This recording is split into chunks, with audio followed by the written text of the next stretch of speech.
Welcome all of you, आप सभी का स्वागत है आपके इस YouTube channel A D Singh physics पर।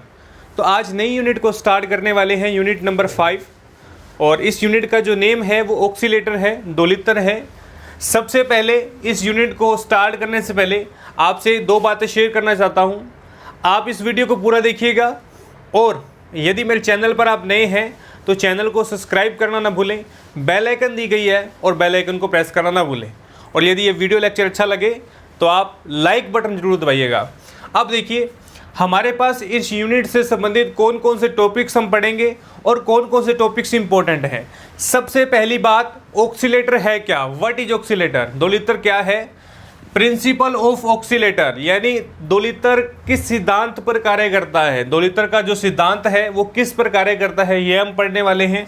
यानी हम बेसिक बात को कवर करेंगे कि ऑक्सीलेटर क्या है। सेकंड बात देखिए, सेकंड बात आती है फीडबैक रिक्वायरमेंट ऑफ ऑक्सीलेटर, यानी पुनः निर्वेशी ऑक्सीलेटर के लिए क्या क्या हमारे पास रिक्वायरमेंट्स होनी चाहिए, क्या क्या कंडीशंस होनी चाहिए, ये सारी की सारी बात अपन पढ़ने वाले हैं। फिर आता है सर्किट रिक्वायरमेंट, सर्किट किस तरीके का बनना चाहिए, यदि हम ऑक्सीलेटर का यूजेबल ले तो सर्किट को किस तरीके से रिप्रेजेंट करना है, यह भी हम क्या करेंगे यहाँ पर पढ़ने वाले हैं। तो बहुत इजी यूनिट है, एग्जाम के अंदर डायरेक्ट क्वेश्चन पूछे जाते हैं। थर्ड बात देखिए, बेसिक ऑक्सीलेटर एनालिटिक्स, हम यहाँ पर 4 तरीके से ऑक्सीलेटर पढ़ेंगे। Colpitts, Hartley, RC phase and Wien bridge oscillator, चारों के चारों इंपॉर्टेंट हैं, चारों के डेरिवेशन हैं, सर्किट एनालिटिक हैं, सर्किट डायग्राम है और न्यूमेरिकल्स हैं। तो बहुत से न्यूमेरिकल्स हम यहाँ पर करने वाले हैं। ओके, तो इस यूनिट के अंदर हम बेसिकली इन टॉपिक्स पर चर्चा करेंगे। यूनिट नंबर 5 है आपकी कोई भी यूनिवर्सिटीज़ हो, महाराजा गंगा सिंह विश्वविद्यालय हो या कोई भी यूनिवर्सिटीज़ हो, आप अपने टॉपिक से हिसाब से इस वीडियो लेक्चर्स को ज्वाइन कर सकते हैं, वीडियो लेक्चर को देख सकते हैं। ओके, तो सबसे important, what is oscillator, oscillator क्या है। अब देखिए what is oscillator, what is oscillator, oscillator क्या है, व्हाट इज ऑक्सीलेटर। सबसे इंपॉर्टेंट बात, ऑक्सीलेटर एक ऐसा सिस्टम है जो डीसी सिग्नल को क्या करता है, ऑसिलेटर एसी सिग्नल में कन्वर्ट करता है, बदलता है। यानी मेरे पास कोई भी डीसी सिग्नल है उसको एसी सिग्नल में चेंज करता है। अब देखिए ये बनता कैसे है, ऑक्सीलेटर की वर्किंग किस तरीके से है।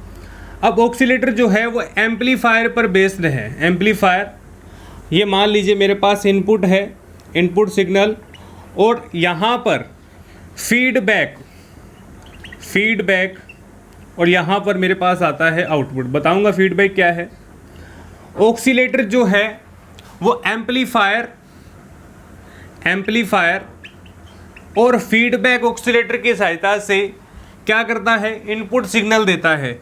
यानी ऑक्सीलेटर एक ऐसी युक्ति है जो बिना इनपुट सिग्नल की सहायता से आउटपुट सिग्नल को देता है।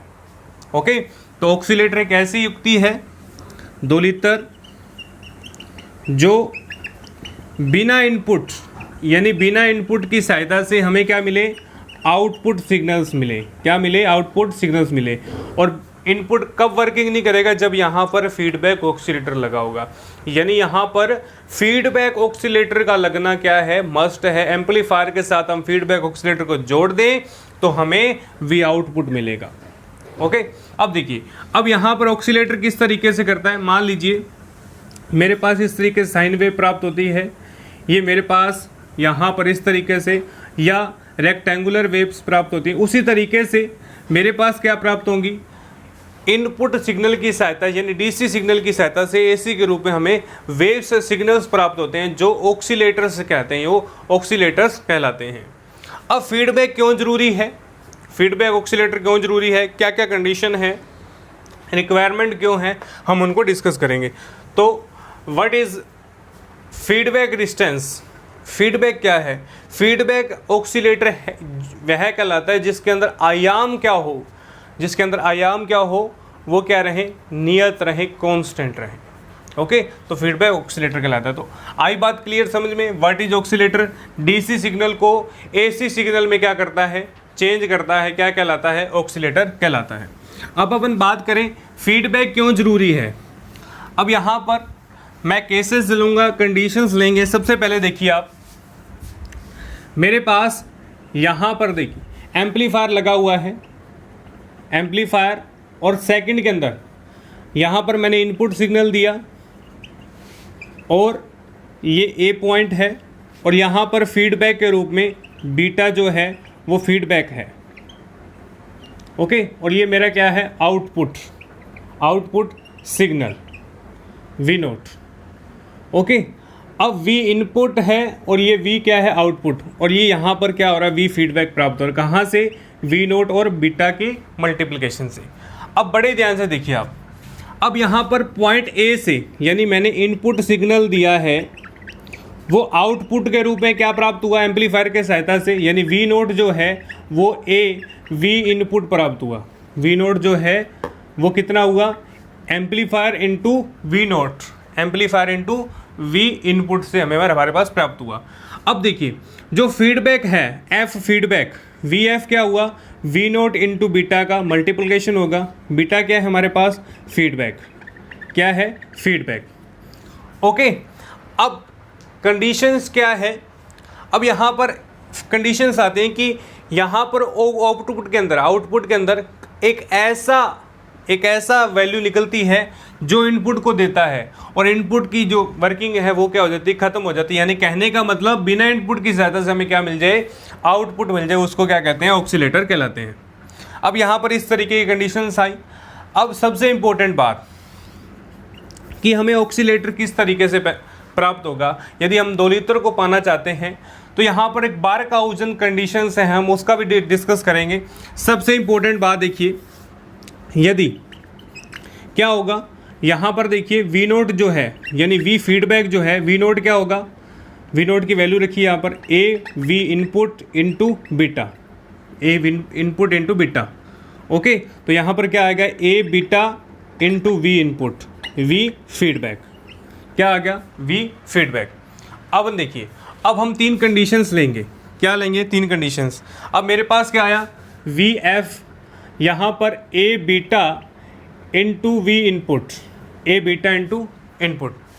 अब यदि मैं क्या करूँ, ए बीटा की वैल्यू, अब यहाँ पर ए बीटा क्या है, कॉम्प्लेक्स नंबर है, ए बीटा की वैल्यू 1 ले लूँ, 1 से छोटी ले लूँ, और वी इनपुट मैं ले लूँ यहाँ 2 वोल्ट का, ओके। बार्कहाउज़न कंडीशन की ओर चलेंगे अपन। ए बीटा की वैल्यू क्या ली मैंने यहाँ पर, 1 से छोटी, मान लेता हूँ ए बीटा की वैल्यू ले ली 0.98, 1 से छोटी है, और वी इनपुट कितना है, 2। तो यहाँ पर वी फीडबैक कितना होगा, 0.98 इंटू 2। तो यहाँ पर कैलकुलेशन कीजिएगा, कैलकुलेशन करने पर क्या आएगी वैल्यू, यानी 0.98 जो है वो कितना आएगा, 100, 18 और 19, 1.96, यानी वी एफ जो है वो 2 से छोटा है। तो हमें क्या होगी, यहाँ पर जो वेव्स मिलेगी, हमें यहाँ पर जो वेव्स मिलेगी वो किस तरीके से मिलेगी, 1 से छोटा है तो इस तरीके से, इस तरीके से हमें वेव्स प्राप्त होगी। क्लियर नहीं होंगी, बढ़ते जाएगी या घटती जाएगी। सेकंड बात करें, यदि क्या लूँ, ए बी की वैल्यू जो 1 से बड़ी ले लूँ और वी इनपुट कितना लूँ, 2। केस फर्स्ट था और यहाँ केस सेकंड है, और यहाँ पर मेरे पास फीडबैक कितना होगा, यानी 1 से बड़ा ले लिया मैंने, 1 से बड़ा मतलब 1.2 ले लो, 1.2, और वी इनपुट कितना है मेरे पास, 2। और यहाँ पर यदि मैं फीडबैक लूँ तो 1.2 इंटू 2 तो क्या आएगा, 2.4, यानी वी एफ जो होगा वो मेरे पास यहाँ से 2.4, यानी इस तरीके से क्या आएगी, वैल्यूज आने शुरू हो जाएगी, ओके। अब यदि मैं केस थर्ड की बात करूं, यदि मैं ए बी की वैल्यू 1 ले लूं और वी इनपुट कितना ले लूं, 2, तो मेरे पास फीडबैक कितना आएगा, ए बी 1 इंटू 2 यानी 2, 1 इंटू 2 इंटू 2, यानी जो फीडबैक है वो क्या आ रहा है मेरे पास, 2 आ रहा है, लगातार कांस्टेंट आ रहा है। यहाँ देखिए 2.4 है तो पहले बढ़ेगा, फिर क्या होगा, धीरे धीरे कम होता जाएगा। पहले हमारे पास 1.2 थी, यानी 2 वोल्ट थी, 2 से क्या हुई यहाँ पर 2.4, यहाँ 2 से क्या हुई, कम हुई, यहाँ 2 से क्या हुई, कम हो गई, वी इनपुट क्या 2 से कम, और यहाँ पर कांस्टेंट बनी रहेगी। यानी कहने का मतलब मेरे पास इस तरीके से क्या आएगी, ऑक्सीलेटर्स आएंगे, 2 लीटर आएगी। तो कहने का मतलब बार्कहाउज़न कंडीशन क्या होगी यहाँ पर, इसी को हम बार्कहाउज़न कंडीशन कहते हैं। क्या कहते हैं, बार्कहाउज़ कंडीशन, शर्त, बार्कहाउज़न शर्त कहा जाता है। ओके, तो जहाँ हमें कांस्टेंट एक नियत रूप में 2 लीटर पैदा मिलता है, ऑक्सीलेटर मिलते हैं। तो बार्कहाउज़न कंडीशंस को आपने लिखना है। यदि ए बी क्या हो, अब हम कैलकुलेट करेंगे इसकी कंडीशंस। सबसे पहले देखिए आप, ये तो हमने एज इट इज़ शर्त देखी है, कंडीशंस देखी हैं कि बार्कहाउज़न कंडीशन होगी। अब अपन करेंगे इसका डेरिवेटिव, तो स्क्रीनशॉट ले लीजिए प्लीज़ आप। ओके, अब देखिए, अब अपन बार्कहाउज़ कंडीशन लेते हैं कि ए बी कितना आएगा, कितनी वैल्यूज हम लें। तो यहाँ से देखिए मेरे पास वी नोट कितना आया था, वी इनपुट इंटू ए, और यहाँ से फीडबैक कितना आया था, बीटा इंटू वी नोट। और यदि मैं टोटल करूँ, यानी वी इनपुट कितना आएगा, वी इनपुट की बात करूँ तो यहाँ V I plus V F, यानी वी इनपुट प्लस ये, यानी ये इसकी चीज़ की बात करूँ ए पॉइंट पर, तो V I plus V F. Okay, V note plus V F. तो यहाँ से मेरे पास क्या आ गया, यहाँ से V input V note plus V F. Okay, तो यहाँ से वैल्यू देखिए, वी इनपुट की कितनी आ गई, वी नोट अपॉन ए, और यहाँ से V I as it is V F की कितनी, बीटा इंटू वी नोट। तो यहाँ से इसका क्या होएगा, V naught upon A minus का beta V naught is equal to V I. Okay, तो यहाँ से 1/a common, V naught upon A common, 1 minus A beta, यहाँ आ गया वी आई, क्या आ गया, वी इनपुट। ओके, तो यहाँ से क्या कंडीशन आई, V naught upon A 1 minus A beta V I, और यहाँ से वी नोट कितना आ गया, यहाँ से V naught 1 minus A beta V I into A, और वी नोट कैलकुलेट करने के लिए क्या होगा, V I A upon 1 minus A beta. Okay, तो जो मेरे पास आउटपुट मिलेगी, जो मेरे पास आउटपुट सिग्नल मिलेगा वो input into amplifier 1 minus A beta, यानी एम्पलीफायर और फीडबैक का मल्टीप्लिकेशन। और हमने बार्कहाउज़ कंडीशन क्या थी, यदि ए बीटा की वैल्यू 1 है, और सेकंड कंडीशन देखिए, सेकंड कंडीशन दिखा रहा हूँ आपको, यहाँ पर हमने वेव कौन सी मिली थी, यदि हमने इस तरीके से वेव बनी थी, यानी इसका जो फेज़ शिफ्ट है, इसका जो कला है, इसकी जो फेज़ हो वो कितनी हो, 2 पाई हो, कितनी हो, 2 पाई। तो पहली कंडीशन क्या है, बार्कहाउज़न कंडीशन दिखा रहा हूँ आपको, बार्कहाउज़ एग्जाम के अंदर पूछा जाता है बार्कहाउज़ कंडीशन क्या है। तो यदि ए और बीटा की वैल्यू 1 हो, सेकंड जो हमें फेज़ है यदि 2 पाई रखा जाए, तो उस कंडीशंस को क्या कहेंगे, बार्कहाउज़ कंडीशंस कहेंगे। और हमने ये देख लिया कि ऑक्सीलेटर के अंदर फीडबैक की आवश्यकता क्यों, क्योंकि इनपुट सिग्नल की वैल्यू को कम करना, यानी इनपुट का वर्किंग को हमने ख़त्म करना है, इसलिए हमें क्या लगाया, फीडबैक ऑक्सीलेटर लगाया है। और हमारे पास आउटपुट के रूप में ये फॉर्मूला प्राप्त होता है। तो हमने यहाँ पर लेना है जो ए बीटा मोड है वो कितना हो, 1 हो। ओके, यदि हम छोटा ले लें तो हमारे पास अलग तरीके की वेव्स आएंगी, यदि हम बड़ा ले लें ए बीटा की वैल्यू को 1 से, तो हमारे पास अलग वैल्यूज जो हमने अभी करके दिखाई आपको। तो बड़ा ही सिंपल कॉन्सेप्ट है, मुश्किल नहीं है।